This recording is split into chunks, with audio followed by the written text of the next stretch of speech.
Olá pessoal, boa noite, tudo bem? Meu nome é Roger, eu sou o CEO aqui da RH Software.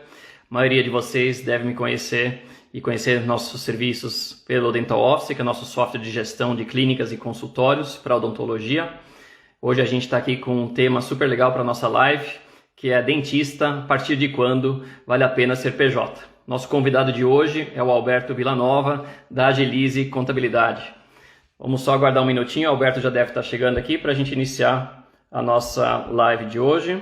Queria aproveitar também, e aqueles que estiveram presentes na quarta-feira passada aí, na nossa live do dia 24, a gente teve alguns problemas de conexão, então peço desculpas a todos, mas hoje a gente está aí com um tema muito bacana, o Alberto já está aqui com a gente, e a gente vai iniciar já o nosso papo. Alberto, vou até aproveitar já, passar a bola para você se apresentar também, Alberto. Obrigado. Boa noite, Roger. Boa noite a todos. Agradeço, em nome da Agilize, estar aqui mais uma vez com a Dental Office, apresentando tudo aí para o dentista, falando um pouco de contabilidade, falando um pouco de imposto, falando um pouco de tudo aí.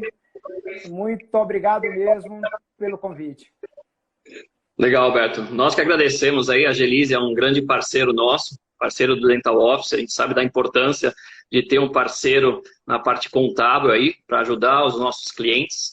E, de novo, acho que o tema é super importante, né, Alberto? Tem muito conteúdo legal para a gente passar, a gente sabe que existe uma grande dificuldade da grande maioria dos profissionais, dos nossos clientes, não conhecem muito sobre contabilidade, entendem que a contabilidade é uma coisa complexa, difícil, mas a gente está aqui exatamente para ajudar e levar conhecimento, conteúdo para os nossos clientes e para todo o segmento odontológico, né? Então, acho que tem muito aquela questão de, putz, eu sou pessoa física, será que poderia ser pessoa jurídica? Quais são os impactos em termos de tributos? Então, acho que tem muita coisa bacana para a gente falar aqui. A gente vai conversar bastante, no final até a gente vai ter um espaço para perguntas, então, por favor, quem tiver perguntas já pode colocar aí para a gente, eu tenho um time aqui que está acompanhando e vai nos ajudar, nos direcionar as perguntas para a gente poder esclarecer aí no decorrer da live, tá bom? Claro que aproveito também, no finalzinho, quem quiser conhecer mais sobre a Agilize, está no nosso site, Dental Office, ou no próprio site da Agilize, nas redes sociais da Agilize também, tem muita informação, muito conteúdo rico lá, falando sobre contabilidade de forma geral, né? Mas acho que é isso, né, Alberto? Vamos iniciar aqui. Eu tenho, acho que, de novo, é a segunda live que a gente faz sobre contabilidade com vocês, e hoje vamos falar especificamente mais sobre essa questão dessa dúvida, né, de quando realmente vale a pena ser pessoa jurídica, né? O que eu percebo aqui é que a maioria acaba entrando para o mercado de trabalho como pessoa física e, às vezes, por medo ou por desconhecer, né, o que é ser uma pessoa jurídica, ele acaba ficando como pessoa física. Queria até saber se isso é comum em outras profissões ou se é mais relacionado à área, né, do dentista, na área odontológica. Como é que você percebe isso, Alberto? Roger, basicamente é muito típico do dentista. Por que é típico do dentista? Porque o dentista, ele normalmente ele não tem uma outra profissão. Ele não tem uma carteira assinada em outro lugar, como médico, como advogado, como eventualmente o contador, o fisioterapeuta. O dentista ele é exclusivamente do escritório dele, do consultório dele. E com isso ele consegue utilizar todas as despesas para abater do valor que será calculado o imposto. Então, virou meio que, assim, é normal para todos os dentistas. Então, assim, quando você vai falar com o dentista, você fala, você é pessoa física? E veja, e tem situações onde o dentista usa as duas situações. Ele é pessoa física e também é pessoa jurídica. Mas, respondendo definitivamente a sua pergunta, parece-me que, do ponto de vista de profissional autônomo, é quem usa mais. Não, indubitavelmente é quem usa mais. Legal, Alberto.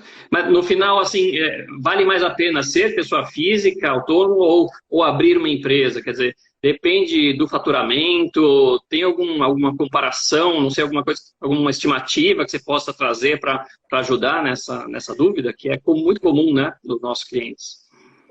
Antes até de entrar nesse assunto da comparação, eu vou voltar um pouco na nossa live passada, que a gente fez no ano passado. E a gente fazia a gente dizia naquela época de empresas de Simples Nacional, anexo 3, anexo 5, empresas de lucro presumido, pessoas físicas. Então, a gente falava de todas. A gente falava da forma de constituição das empresas. Hoje aqui, a gente está dedicando, e até para que o nosso ouvinte possa nos entender, a gente está dedicando a pessoa física e a pessoa jurídica no anexo 3. Por quê? Porque a empresa de odontologia, no Simples Nacional, ela é uma empresa do anexo 5, mas se ela tiver mais de 28% de gasto com folha de pagamento, ela vai para o anexo 3. Então, só para vocês terem uma ideia, no anexo 5 paga-se 15%, e no anexo 3, a primeira faixa, e no anexo 3 paga-se 6%, 15,5% vezes 6%. Então, assim, comparar a pessoa física com o anexo 5 não dá para comparar. É melhor ser pessoa física. Então, o que a gente aqui está buscando é fazer uma comparação entre a pessoa física e a pessoa jurídica, Simples Nacional, anexo 3. E aí é interessante, Roger, porque, assim, e vou entrar num outro assunto, eu estou colocando as bases para que a gente possa ter uma comparação mais efetiva e mais equilibrada. Eu não consigo entender, nos dias de hoje, que o dentista não faça uma retirada sobre o máximo para a aposentadoria do imposto de renda. A gente conhece bem da vida do dentista. A gente sabe que o dentista ele tem uma vida difícil, ele normalmente trabalha em pé, então ele não consegue ir até os 70 anos trabalhando. Ele para em um determinado momento. E para ele parar, ele tem que parar com a aposentadoria razoável. Então, eu sempre faço essa comparação que eu estou fazendo, eu estou entendendo que ele está contribuindo sobre o máximo, que é 6.433,67. Se ele não está contribuindo, ele tem que contribuir. Então, já vai logo aqui uma mensagem para todo mundo que está nos ouvindo aqui, tem que contribuir sobre o máximo do INSS para a aposentadoria, para o dia de amanhã. Então, assim, entendendo que ele retira o máximo do INSS, como pessoa física, como pessoa jurídica, portanto, no Simples Nacional, no anexo 3, o que difere? O que difere, basicamente, o que difere é que na pessoa física, ele consegue tirar todas as despesas do escritório, condomínio, material, funcionário, ele consegue reduzir tudo isso e pagar o imposto, a alíquota efetiva do imposto de renda, que ele vai entrar na tabela progressiva e ele vai pagar sobre o que diminuir, então, que seria o total menos todas essas despesas. Ele tem essa vantagem, então ele paga 27,5%, mas em compensação ele tira um monte de despesa. Ele, na hora de pagar o INSS, ele tem que pagar 20%, eu estou falando de todas as características da pessoa física, ele tem que pagar 20% de INSS sobre os 6.400, e na hora que ele contratar um funcionário, ele tem que pagar 25,5% de imposto de renda. Então, são três coisas: 27,5% de imposto de renda, 20% de INSS na retirada dele, 25,5% no funcionário. Aí eu vou comparar com o Simples Nacional. Se ele fatura até 15 mil por mês, ele paga 6. Se ele fatura 30 mil por mês, ele paga 8,6. Se ele fatura 60 por mês, ele paga 11. Então, assim, Se a gente entender, eu costumo dizer que um limiar entre a pessoa física e a pessoa jurídica está ali na faixa de 15 mil reais. Então, assim, é como se 15 mil reais fosse o ponto de inflexão. Um ponto onde você tem que conhecer as suas condições. Porque, de repente, também você tem umas despesas muito altas. Então, esse é o número mágico que eu acho que a gente está aqui divulgando aqui para a galera. Entendi. Legal, Alberto. Muito bacana. E se a gente estiver falando de pessoa jurídica, né? Tem algum regime de tributação que é melhor? A gente sabe que tem o Simples Nacional, tem o lucro real, lucro presumido, e falando do Simples, né? O anexo 3, aquele fator R. Conta mais um pouquinho sobre essa questão. Quer dizer, eu acho que, né, a gente sabe que tem a pessoa física, mas dentro da pessoa jurídica tem várias opções também. Isso é importante você frisar, porque assim, no Simples Nacional nós temos duas opções, anexo 5 e anexo 3. Nós temos o lucro presumido e nós temos o lucro real. O lucro real, normalmente, são empresas muito grandes, clínicas muito grandes, onde você tem um custo muito alto e você tem um lucro muito pequeno. Você tem um faturamento muito alto e você tem um lucro muito pequeno. Então, só vale a pena nessa condição. É comum, às vezes, se você tem uma empresa com muitos sócios, assim, uma empresa com 100 sócios, é uma clínica enorme com 100 sócios, e é possível que dentro de um estudo, é possível que seja mais vantajoso ser lucro real do que lucro presumido. A comparação aí vai no lucro real e no lucro presumido. Veja, então, no lucro real, você paga o ISS da sua cidade, que é 5% normalmente, e no lucro real, você paga o PIS e a COFINS, na base de 3,65%, e paga a contribuição social e o imposto de renda sobre o lucro, o que houver de lucro. Sim. Então, você paga 15% de imposto de renda e 9% de contribuição social sobre o lucro. Então, assim, imagine que você tenha um lucro de 10%, você vai pagar 15% de 10%, certo? Vai dar 1,5%, 9% de 10% vai dar 0,9%. Fechou o lucro real. O lucro presumido, o governo já diz, não, veja bem, eu presumo que teu lucro, sua atividade aqui, que é a atividade de odontologia e a maioria das atividades de profissão regulamentada, todas as profissões, ele estima um lucro. Ele disse que seu lucro é de 32% e calcula esse 15% e esse 9% em cima de 32%. Daí que acha aquele 4,8% e aquele 2,88% que o pessoal fica perguntando o que é, sai daí. Então, aí você teria no lucro presumido 2,88% mais 4,88% mais 3% de CSLL ou de COFINS e 0,65% de PIS. Dá 11,33%. Aí você soma com o ISS da sua cidade. Quanto dá isso? Na maioria das vezes, é 16,33%.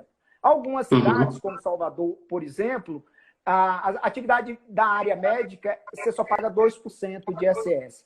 Aí veja, você está no lucro real, você está no lucro presumido e você vem para o Simples Nacional. A Receita diz, olha, empresa de odontologia é anexo 5. Entanto, se você tiver um custo com funcionário acima de 28%, é possível, você pode, e é bom que você faça isso, você vai para o anexo 3. Então, você sai de 15, vai para 6. Daí, concluo que a melhor opção e o melhor dos mundos, e não vejo, assim, em clínicas, a grande maioria desses nossos clientes aí que a gente conhece bem, eu não vejo como esse cliente não está no anexo 3 retirando a soma do Prolabore junto com o funcionário, junto com as despesas da folha, acima de 28%. Entendi. Legal, Alberto. É bem complexo, né? E eu acho que, de novo, acho que é difícil para o dentista saber tudo isso, né? E, de novo, acho que por isso que é tão importante ter um escritório contábil aí de confiança para poder entender exatamente aquela particularidade daquela clínica, né? Daquele negócio, né? Que é muito diferente de um para o outro, né? Então, acho que esse é o dia a dia de vocês, né? Quando o cliente entra em contato, uma clínica, enfim, essa análise para entender realmente se ele está, né, mesmo com pessoa jurídica, né, no regime de tributação ideal para ele, né? Exatamente. E a gente assim, como a gente tem muita experiência, a gente olha ali, a gente já sabe aonde ele está. E muitas vezes, Roger, chega clientes para a gente no Simples Nacional, no anexo 5, e a gente diz... E aí a gente faz um planejamento tributário simples para ele. A gente diz, olha, se você aumentar o seu prolabore, muitas vezes ele está tirando o prolabore de um salário mínimo, porque muita gente acha que é interessante tirar um prolabore de um salário mínimo. Aí a gente diz, se você aumentar o seu prolabore, você vai para o anexo 3 e você tem uma redução de 9% de imposto. Então, assim, coisa simples. Agora, claro, tem que conhecer a característica de cada um. E a gente tem, e aí fazendo um pouquinho da propaganda da Agilize, são 10 mil clientes. E se a gente imaginar, a gente tem muitos clientes nessa situação. Assim, clientes nessa situação que sai do anexo 3 para o anexo 5. A metade deles estão mais ou menos nessa situação. Então, assim, a gente tem um sistema que a gente, uma mente brilhante lá, sócio da gente, descobriu um negócio que ele faz uma planilha, ele fez uma planilha inteligente onde você consegue saber o ponto exato onde é melhor ser Simples Nacional, anexo 3, 5 e lucro presumido. Eu vou, inclusive, pedir a ele, já que estamos aqui, estamos na live, eu vou pedir a ele para incluir pessoa física. Porque aí eu posso te passar o link, a gente passa esse link para o cliente entra, coloca os valores que ele recebe, o valor de folha, e automaticamente sai um gráfico em cores diferentes, mostrando o que é melhor para ele. Fazendo uma comparação e aí ele vai por faturamento. Aí chega num determinado faturamento, olha, quando eu chegar nesse faturamento, eu vou ser obrigado, vai ser melhor para mim ser lucro presumido. Então, a gente...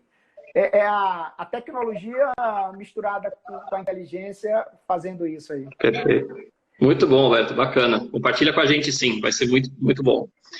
Alberto, voltando um pouquinho, dentista, ele precisa comprar material, né, odontológico, e como é que entra essa questão aí dessas despesas com materiais, enfim, para eventualmente poder ter abatimento? Fala um pouquinho sobre isso. Veja, o que a gente tem que entender, e aí nós estamos entrando um pouco na questão do livro caixa, porque se a gente olhar Simples Nacional, se a gente olhar lucro presumido, a gente já disse o seguinte, que a despesa não tem nada, não se relaciona com o imposto que você vai pagar. No lucro real, sim, e na pessoa física, sim. O que caracteriza esse dentista é porque justamente uma parte da prestação de serviço dele são materiais. Então, assim, esse material, no livro caixa, você consegue, é um material, são coisas dedutíveis. Então, veja, nós não estamos falando aqui de gasolina, não estamos falando de despesa de sócio, não estamos falando de almoço, nós estamos falando das despesas para executar a atividade. Despesas para executar a atividade. Então, assim, quando você consegue diminuir isso, você vai pagar, e todos nós conhecemos a tabela progressiva do imposto de renda, ela começa em 27,5% e ela vai baixando e vai tendo um desconto. Então, assim, se você consegue baixar para que você tenha, em cima do que você efetivamente retire, você tem ali um imposto de 10%, é a grande vantagem do Carnê-Leão, de você fazer o Carnê-Leão e colocar as informações do livro caixa nesse cliente. Legal, Alberto. Bacana. Eu vou te fazer uma perguntinha daqui a pouco sobre livro caixa. Antes, eu queria até entender um pouco mais sobre a parte de tributos, né? Varia bastante, quer dizer, talvez de uma forma resumida, eu sei que é muita coisa, talvez você precisa falar em pouco tempo, mas de forma resumida, o que você poderia nos passar? Quais são os tributos, quais são os impostos, desculpa, que estão envolvidos tanto na pessoa física como na pessoa jurídica, aí, do simples e do lucro presumido e lucro real? O regime de tributação, você fala do lucro presumido, ou do simples nacional e da pessoa física. Eu entendo que essa comparação é o cerne da nossa discussão. Legal. É o cerne da nossa discussão. Que é o que a gente se propôs a dizer que você precisa ter o livro caixa, você precisa fazer as retenções, precisa fazer todas as retenções, e para você precisa comparar com a pessoa jurídica simples nacional no anexo 3. Legal. Alberto, o dentista ele pode ser MEI? Eu acho que não, né? Você pode me dizer por que ele não pode ser MEI? É isso. É uma pergunta constante mesmo. E assim, por incrível que pareça, nenhuma profissão regulamentada pode ser MEI. Nenhuma profissão regulamentada pode ser MEI. Então, assim, e não me venha aí muitas pessoas para resolver um problema financeiro, que é o pagamento para uma pessoa jurídica, ele se cadastra no MEI, muitas vezes, sem efetivamente fazer atividade de MEI. Então, assim, a gente tem que ter muito cuidado. MEI é aquele profissional autônomo e tem uma relação enorme de profissões, como costureira, e tantas outras que pode ser. As profissões regulamentadas, definitivamente, e se você está me escutando aqui, não pode ser. E não podemos criar subterfúgios. Então, não pode. Não pode de forma alguma. Não pode. Ótimo. Que bom. Ficou bem claro, Alberto. Que bom. Quanto a isso, eu sou incisivo. Eu sou bem incisivo. Porque... Claro. Às vezes as pessoas, ou por falta de conhecimento, acabam abrindo um MEI. Mas perfeitamente. Claro. Eu acho que é exatamente por falta de conhecimento. Com certeza, Alberto. Obrigado aí por reforçar esse ponto aí pra gente. Voltando um pouquinho, agora falando de pessoa física, né, Alberto? Tem a questão do livro caixa. Como que é isso hoje em dia? Eu sei que teve uma mudança aí também do livro caixa na web, enfim, imposto de renda pessoa física. Como é que funciona? O que ele tem que fazer todos os meses? É complicado? Enfim, se você puder resumir também, agora pensando do lado da pessoa física. A pessoa física, esse ano, sofreu uma transformação, porque o livro, o Carnê-Leão, que era onde você colocava o livro caixa, ele deixa de ser um programa baixado na internet e ele passa a ser um programa interno do ECAC. Então, é um programa interno do ECAC. Então, você agora vai ter que confiar definitivamente no teu contador, porque você vai ter que abrir o seu código de acesso para ele, para que ele preencha o livro caixa para você, dentro do programa. Então, livro caixa é algo que eu gosto muito de falar, e falar muito com o dentista sobre o livro caixa. Porque o dentista, que é quem mais usa, e é por isso que eu reforço muito isso com o dentista ele deixa para preencher o livro caixa na época da declaração do imposto de renda. Ele pega o mês de março, pega o mês de abril, e deixa para preencher ali. Não pode. O livro caixa é para ser preenchido no mês de janeiro do ano anterior, fevereiro, cada mês, para ver se você apura imposto, para pagar ali. Porque se você apurar, você tem que pagar retroativo. Então, aqui os dentistas que estão me ouvindo, agora você tem que entrar no teu ECAC, você tem que preencher o livro caixa lá dentro do teu ECAC, e esse programa, depois de preenchido, ele de novo vai poder ser exportado para a sua declaração de imposto de renda. Então, assim, sobre o livro caixa, são essas mudanças que houve nesse ano. Legal, Alberto. Obrigado. Pessoal, aproveitando aí um intervalinho aí, quem tiver dúvidas, perguntas para o Alberto, essa é a hora aí de colocar no chat, escrever aqui para a gente. Daqui a pouquinho, nos 15 minutos finais, a gente vai estar respondendo as perguntas para vocês, tá bom? Alberto, você estava falando do imposto de renda, da declaração, e a gente está aí no último dia de março, né? Normalmente aí o prazo para entrega da declaração do imposto de renda, pessoa física. O que você pode nos falar? Quem não preencheu ainda? Houve alguma prorrogação do prazo? E também se houve alguma mudança importante, né? Falando da declaração desse ano em relação à declaração do ano passado. Não, veja, vai haver, muito provavelmente vai haver uma mudança. O que houve hoje, que saiu, foi uma ampliação do prazo para 31 de julho, mas ainda é um projeto que passou exclusivamente na Câmara, vai para o Senado. Então, assim, eu entendo um rito de urgência. Então, é possível sim, que seja postergado para 31 de julho. Então, assim, porque a gente hoje ouviu um monte de gente divulgar, o imposto de renda ampliou o prazo, postergou o prazo para 31 de julho. Ainda não. É muito possível e muito provável que sim, que vai acontecer, certo? Mas ainda não é definitivo. O ano ele começou com... Não houve muitas mudanças na declaração do imposto de renda desse ano, não. Assim, significativa, basicamente, que é uma coisa que foi bastante divulgado, foi a devolução do auxílio emergencial. Né, isso muita gente recebeu ou indevidamente, ou o seu dependente que tinha direito recebeu. Então, assim, tem que ter um cuidado muito grande ao colocar o dependente na declaração do imposto de renda, porque é possível que tenha que devolver. Então, é um assunto que quem recebeu o auxílio emergencial tem que dar uma estudadinha, perguntar ao seu contador, ver como é que vai ser como deve ser lançado.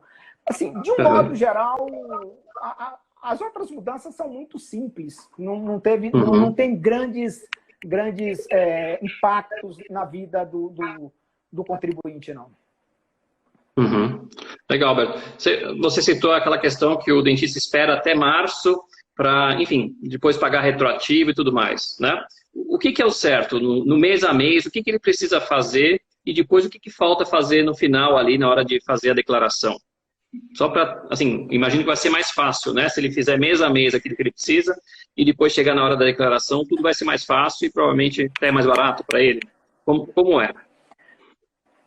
Veja, as despesas e as receitas, elas ocorrem dentro do mês vigente. O governo, ele dá um prazo para o pagamento do imposto no próximo período, no próximo mês. Então, quando você faz tudo junto, no mês que você teve imposto para pagar, porque você emitiu muitas notas, muitos recibos, teve um faturamento maior, você tem que voltar para pagar o imposto de renda dessa pessoa física. Esse talvez não seja o pior problema. O pior problema é o INSS. Porque, assim, para não pagar o imposto, você tem que colocar lá despesas de aluguel, de condomínio, material, funcionário, FGTS, todas as despesas. Quando você coloca ali, sobra um valor de receita. Sobre esse valor que sobra, você tem que pagar o INSS, que é 20% sobre o valor. E muita gente esquece de pagar o INSS sobre o valor. Então, assim, volta-se no ano, as multas e juros do INSS são altíssimas, coisas de 20%. Imposto de... Então, você tem que voltar mês a mês, DAF a DAF, pagando. E quem não declara isso, quem não mostra isso na declaração de imposto de renda, quem não paga o INSS, Receita 2 anos depois, 1 ano e meio depois, ela manda uma cartinha bem educada. Aquelas cartas educadas que a Receita Federal manda, assim, que ela diz, veja bem, se você quiser consertar, a gente viu que está errado aqui. Se você quiser pagar, você paga. Se não quiser pagar, a gente vai mandar para a dívida ativa. Aí é mais 20% de adicional da parte judicial. Então, assim, tem muito cuidado, muito cuidado. Quem faz o livro caixa tem que ter muito cuidado de fazer mês a mês, calcular o resultado e pagar mês a mês. Então é o que você falou, mês a mês ali pagar o imposto de renda, pagar o INSS, enfim, isso vai ser menos do que ele vai ter que pagar de uma vez lá na proximidade da declaração, né, Alberto? Exatamente. E aquela questão da malha fina, quer dizer, o que a gente pode dar de dicas aí para o pessoal para evitar que isso aconteça, né, depois que ele fez a declaração anual? Roger, se você faz mensalmente o seu livro caixa, eu estou falando do dentista, se você coloca ele ali, depois você importa, então você tem uma garantia de que você não terá problema na receita. Você tem uma garantia que você não tem problema na receita. E nas despesas do livro caixa. Aí você vem para as suas despesas pessoais. Porque é importante que se diga que o livro caixa... O que é o livro caixa? O livro caixa é a pessoa física se equiparando à pessoa jurídica. Então, aí você se equipara à pessoa jurídica, acha o resultado e paga o imposto. E aí você vem com as suas despesas da sua vida, que é plano de saúde, dependente, escola, previdência privada, que a gente pode conversar também, previdência privada. Então, vem tudo isso de despesa. E essas despesas você tem que juntar, todas elas muito arrumadas, deixar bem arrumadas. E aí, na hora da declaração de imposto, toda a parte de receita, que é onde normalmente dá muito problema, já está arrumada para o dentista. Ou na pessoa jurídica, quando ele tem pessoa jurídica, o contador passa para ele a informação do Prolabore e a informação da distribuição de lucro. Vou voltar nisso aqui rapidinho. Deixa eu só concluir a parte da declaração de imposto de renda.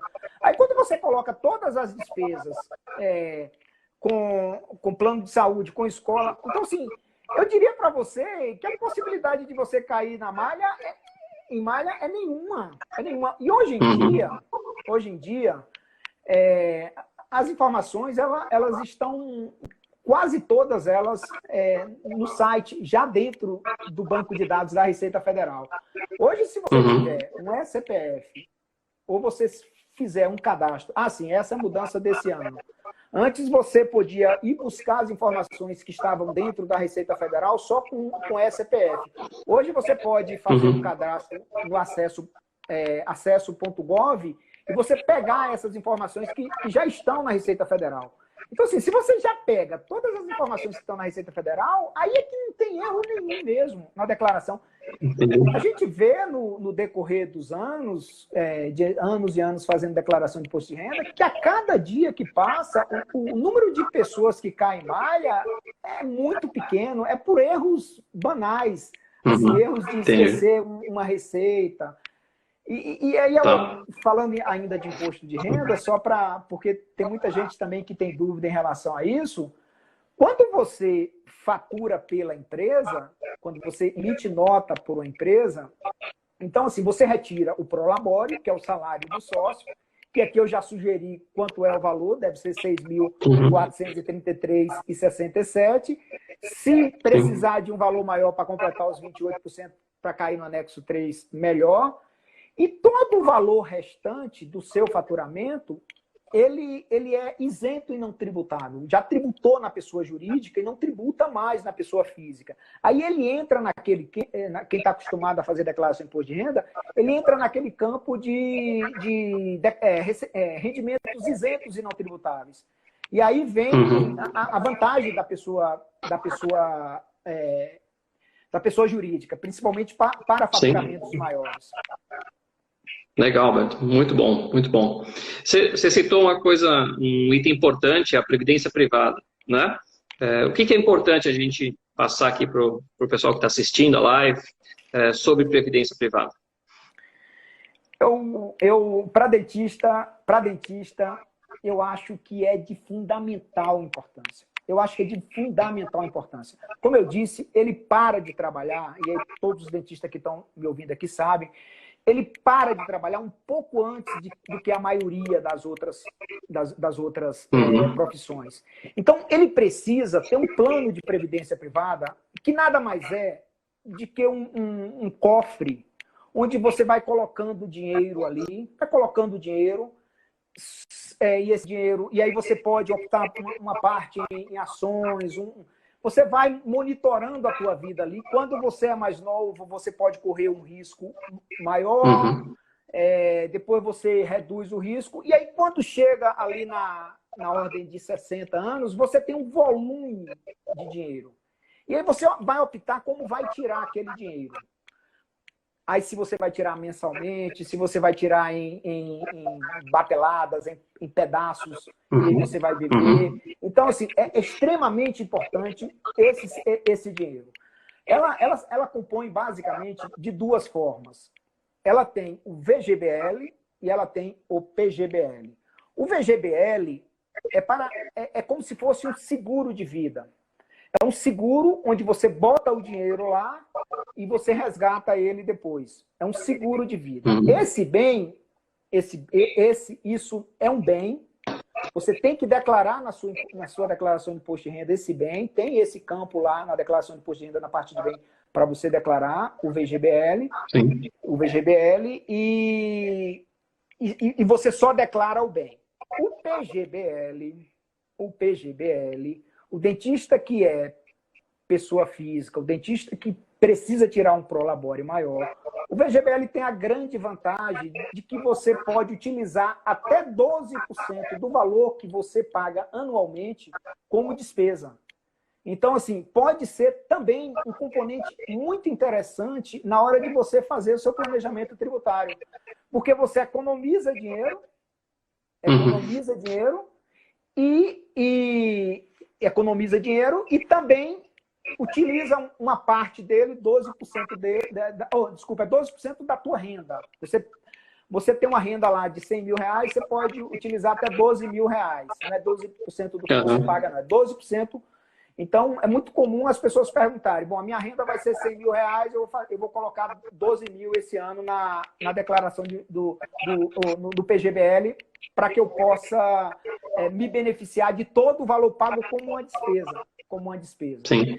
E lá no final, o PGBL tem uma característica, lá no final, que você retira, que você tem que pagar o imposto na hora da retirada. Os dois têm essa característica, mas o PGBL você pode resgatar uma parte do imposto se tiver despesas. Depende também da forma do PGBL.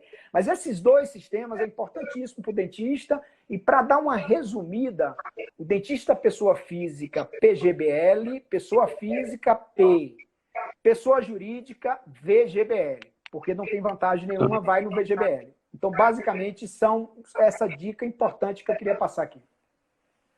Boa, Alberto. Muito bom. Alberto, a gente tem algumas perguntas aqui do pessoal que está nos assistindo, e reforço aqui, quem tiver mais perguntas, por favor, podem colocar aqui que a gente vai respondê-las aqui, tá? Alberto, uma das perguntas que chegou para a gente aqui, pergunta, qual é a alíquota do Simples para uma clínica de faturamento de 40 mil reais? Olha, 40 mil reais mensais tá na faixa de 9%. Na faixa de 9%. Veja, no anexo 3 está na faixa de 9% no anexo 3. 40 mil, 28%, vou fazer conta porque estamos aqui rapidinho, 12 mil reais. Então, assim, se a pessoa tiver 12 mil, essa pessoa de 40 mil tem 12 mil reais de despesa com funcionário, e aí inclui o Prolabore, então nós estamos falando de 6 mil. Então, só para a gente fazer uma conta rápida, o cara fatura 40, 30 mil é 12, ele precisa tirar um Prolabore para ele, ou junto com outras de pelo menos 6.400 e os outros funcionários. Então, ele precisa, quem fatura R$ 40.000, precisa necessariamente, para que tenha um planejamento tributário efetivo e bom, ele precisa ter esse 28% no mínimo de despesa com folha de pagamento e tem que estar no anexo 3, porque se ele vai para o anexo 5, ele vai para a faixa de 18%, 17%, 18%. Então, acaba ficando muito alto. Se ele vai para a pessoa física, ele vai gastar uns 20%. Então, a melhor opção para esse cidadão aqui, e aí eu estou fazendo uma conta de cabeça, naturalmente, que tem que ver as despesas dele e tal, mas eu digo para ele que a melhor opção para ele, anexo 3, Simples Nacional, mais de 28% de gasto com folha, esse é o ponto dele, é o ponto ideal dele. Entendi. Mais de 28% de folha, né, Alberto? É isso, né? Exatamente. Ideal. Legal. Boa. Vamos ver aqui a próxima pergunta. Sou sócio com a minha esposa em uma clínica, cuido do marketing e ela do atendimento. O que você aconselha, baseado nesse perfil, qual seria o ideal ao abrir a nossa empresa? Então, ele é sócio com a esposa e ela cuida do marketing, né? Cuida do marketing, ela do atendimento. Pronto. É possível você... Ela entra... eu estou entendendo, ele não é dentista, ele deve ter uma outra formação, pelo que eu entendi. Ela é dentista, ela é responsável técnica. Isso. Pela clínica, ela é a responsável técnica pela clínica. Eles podem abrir uma sociedade empresária. Essa sociedade empresária, eles podem definir quem são os sócios, podem definir quem é o percentual, qual o percentual de cada um na sociedade. Eles devem ser optantes pelo Simples Nacional anexo 3. E basicamente é isso. Eles têm que ter um local, o local tem que ser vistoriado pela vigilância sanitária. Então, eu acho que eu não sei, ele não falou qual era o faturamento dele, mas eu entendo que se ele tiver ali na faixa de acima de 15 mil, ele já tem que estar ali pensando na pessoa jurídica, assim. Legal, Alberto. Uma dúvida também, Alberto, com que frequência eu posso mudar de regime de tributação? Por exemplo, hoje eu sou uma pessoa jurídica simples, né? Simples. Eu posso mudar durante o ano, eu tenho uma época certa, quer dizer, com que antecedência, né, essa preocupação, essa questão tem que ser tratada? De simples, tanto de lucro presumido para Simples Nacional, qualquer regime. Quando a gente fala de regime, a gente não fala de anexo 3 e anexo 5. Quando a gente fala de regime, a gente fala de Simples Nacional, lucro presumido e lucro real. Você pode mudar por vontade própria, que é o que normalmente deve acontecer, porque a Receita também pode desenquadrar você por algumas características. Mas por vontade própria, você pode mudar uma vez por ano no início de cada exercício. Então, assim, você tem até em janeiro, para mudar de regime. Então, o que eu sempre aconselho é você procurar o seu contador, e de novo a Agilize está à sua disposição, para que faça sempre um estudo ali pelo mês de novembro, porque o mês de novembro a gente consegue olhar o teu retrovisor e ter um histórico muito bom do que aconteceu no ano. E a gente consegue, com aquilo, projetar o ano vindouro. Então, novembro, janeiro muda, pensa-se em novembro. Começa-se a pensar em novembro. Legal. E o bom contador é aquele que, nessa época do ano, já está preocupado com o cliente, avaliando realmente se é necessário, eventualmente, alguma mudança aí do regime de tributação para ele, né? A gente está ali sempre pensando nisso, mandando e-mail para ele, informando ele. Eu sou muito sincero para você. No caso da empresa de odontologia, é difícil a empresa de odontologia ir para o lucro presumido, viu, Roger? É muito difícil. São, assim, a grande maioria das empresas, elas são Simples Nacional. Simples. Mas veja, há que ver. Porque tem esse benefício, por exemplo, da Prefeitura de Salvador, tem um peso enorme, que é um ISS de 2% para a empresa da área de saúde. Sim. Então, isso pode 3% de um faturamento aí de 50 mil, já dá 4.500 por mês, já dá uma diferença grande. Legal, Alberto. Alberto, a gente tem mais 5, 7 minutinhos aí para perguntas, para depois fazer o encerramento aqui da nossa live. Tem mais uma pergunta que chegou aqui. Se o dentista ultrapassa o valor mínimo da tabela progressiva mensal, mas não atinge o limite anual da tabela, ainda assim precisa escriturar o carnê-leão? Carnê-leão é mensal. Se você partir da hipótese que o carnê-leão é mensal, essa pergunta, ela vamos dizer, se eventualmente ela tivesse, vamos dizer assim, isso é feito porque a pessoa muito provavelmente fez a declaração, PR Contabilidade aqui que está fazendo essa pergunta, mas é possível que essa pessoa não fez o carnê-leão a cada momento. Sim. Se fizer o carnê-leão a cada momento, em um mês ele precisou pagar imposto de renda, e em um mês ele precisou pagar, todos os meses ele pagou e teve que pagar INSS, então ele precisou fazer o carnê-leão. Veja, e essa pessoa precisa declarar imposto de renda se ela ultrapassar R$ 28.559 mil de faturamento. De fato, fazer a declaração de imposto de renda, se ela tiver um faturamento abaixo desse valor, é uma prerrogativa dele. Ainda que ele tenha deixado lá atrás pequenas parcelas de imposto de renda. E ele faturou 26. E ele não quer ir buscar aqueles sei lá, R$50, R$60, que ficou lá na Receita Federal e ele tem uma prerrogativa de não fazer a declaração de imposto de renda. Então, Claro. ele só precisaria fazer a declaração de imposto de renda se o total do faturamento ultrapassasse R$ 28.559,70. Alberto, acho que a gente tem tempo para mais uma pergunta. Até quanto de faturamento mensal seria interessante pessoa física e até quanto pessoa jurídica? Não considerando o livro caixa, poderia colocar valores?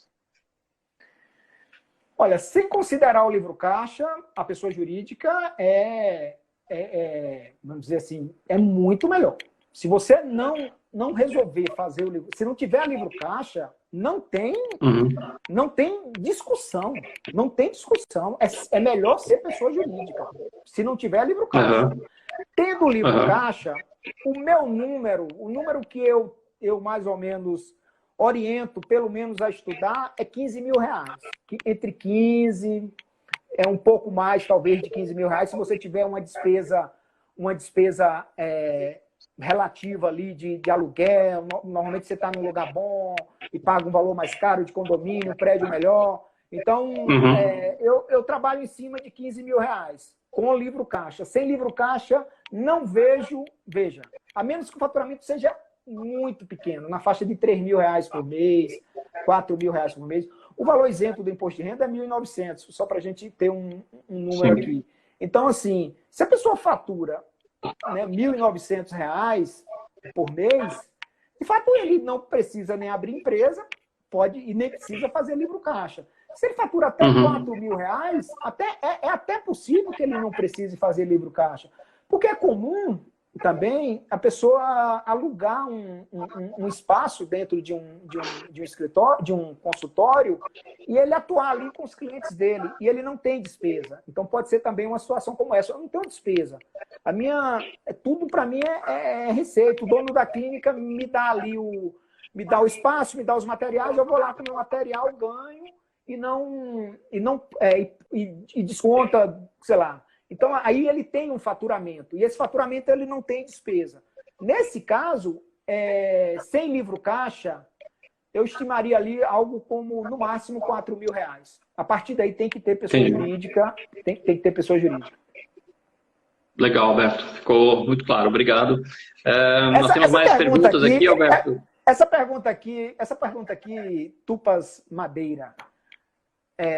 Não tenho muitas despesas para atingir 28% da despesa com folha. Veja, se você a tabela lá da nossa inteligência lá da Agilize fez, ele provou que é muito melhor você aumentar o valor do Prolabore. É muito melhor você aumentar o valor do Prolabore para R$10.000, pagar imposto de renda, para que você atinja esse 28%.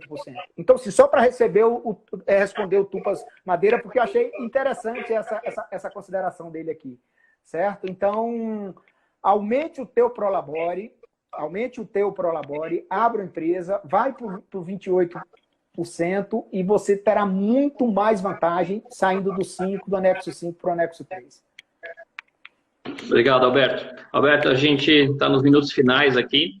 A gente tem mais perguntas, mas eu vou passar as perguntas depois para você depois compartilhar com os nossos clientes. Tem muita coisa interessante. Infelizmente, o tempo é curto, né, para a gente poder passar muito conhecimento aqui e esclarecer tudo, mas ficou claro da importância desse tema que a gente trouxe aqui, né, de quanto é importante você saber exatamente qual a melhor forma de você estar trabalhando, se é como pessoa física, pessoa jurídica, ou se é como pessoa jurídica, qual o regime de tributação. Enfim, acho que tem muitos impactos aí, mesmo na pessoa física, né, na questão de malha fina que a gente falou, a questão de impostos que você paga no mês a mês. Então, de novo, é um assunto muito rico aí. Foi uma aula aí, de novo, Alberto, que você trouxe aqui para a gente. Cada vez que a gente com certeza aprende muita coisa e leva muito conhecimento para todo o nosso segmento odontológico. Vou deixar você fazer algumas considerações finais aí, Alberto. A gente tem 2, 3 minutinhos aí para você ficar à vontade aí também para falar. Roger, eu agradeço imensamente esse espaço aqui que você nos abre. Eu queria dizer que a Agilize é uma startup baiana. Estamos agora completando 8 anos de vida. Foi um sonho de jovens, eu não sou jovem, mas também sonhei, e a gente abriu uma empresa de contabilidade. Na verdade, a gente queria transformar a contabilidade. O nosso propósito sempre foi fazer algo diferente, E aqui eu não venho e não digo, vamos dizer assim, até porque eu nasci dentro da contabilidade tradicional e, em hipótese alguma, eu venho, vamos dizer assim, eu quero engrandecer a contabilidade online, dizer que é o futuro, dizer que a gente, cada vez mais, a gente investe em tecnologia, cada vez mais a gente busca a inteligência do contador, a gente deixa o contador pensar, desenvolver coisas novas, ajudar o pessoal de tecnologia a desenvolver coisa nova. São mais de 10.000 sonhos que a gente, no dia a dia, ajuda a realizar, mais de 10.000 empreendedores que a gente ajuda a empoderar acima de tudo, e isso tem uma importância social muito grande, e a gente tem uma felicidade enorme e eu particularmente tenho uma alegria enorme de fazer parte desse grupo e fazer parte, acima de tudo, desse projeto. Muito obrigado mesmo, muito obrigado. Obrigado você, Alberto. Obrigado a Agilize aí pela oportunidade, pela parceria que a gente já tem aí há algum tempo, e muito legal ver todo o crescimento, toda a evolução aí da Agilize também, conquistando tantos clientes, né, pelo excelente trabalho que vocês estão fazendo. Eu deixo aqui o convite para vocês conhecerem mais sobre a Agilize no nosso site, na área de parceiros, ou mesmo no site e nas redes sociais da Agilize. Tem muita informação bacana lá para você, dentista. E a gente está à disposição, tanto nós aqui da RH Software, do Dental Office, como o pessoal da Agilize. As perguntas que a gente não respondeu, não conseguiu responder, a gente retorna para vocês muito em breve, tá bom? A gente vai voltar com certeza em algum outro momento aí com mais informações, com mais uma live aí sobre a parte contábil. Mas foi um prazer aí falar com o Alberto, acho que ele caiu já, mas de qualquer forma o papo foi muito bom. Eu agradeço a todos aí pela oportunidade de estar aqui e desejo a todos aí uma ótima noite. Um grande abraço.